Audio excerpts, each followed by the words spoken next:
Welcome to the Salmon Runs YouTube. Enjoy the video. In this video, I will explain how to make blue cheese sauce. To begin, gather your essential ingredients.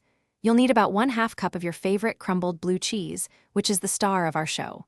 Also, have 1/4 cup of creamy mayonnaise and 2 tablespoons of tangy sour cream on hand. Don't forget 1 tablespoon of white wine vinegar to brighten everything up. A dash of Worcestershire sauce and a pinch of black pepper will complete our flavor profile.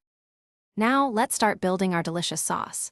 In a medium-sized bowl, combine your 1/4 cup of mayonnaise, 2 tablespoons of sour cream, and 1 tablespoon of white wine vinegar. Whisk these ingredients together thoroughly until they are completely smooth and evenly blended. This creates a wonderfully creamy and tangy base, ensuring a consistent texture before we introduce the star ingredient. Take your time to get it just right. Next, it's time to introduce the star of our sauce, the blue cheese. Gently fold your 1/2 cup of crumbled blue cheese into the creamy base you just prepared.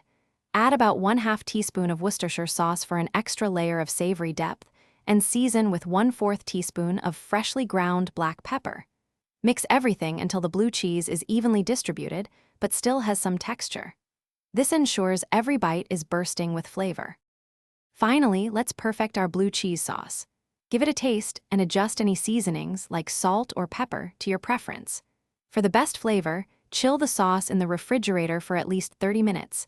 This allows the flavors to meld beautifully. This delicious sauce is perfect with buffalo wings, as a salad dressing, or alongside fresh vegetables. Store any leftovers in an airtight container for up to 5 days in the fridge. Thanks for watching. Consider subscribing if we helped you.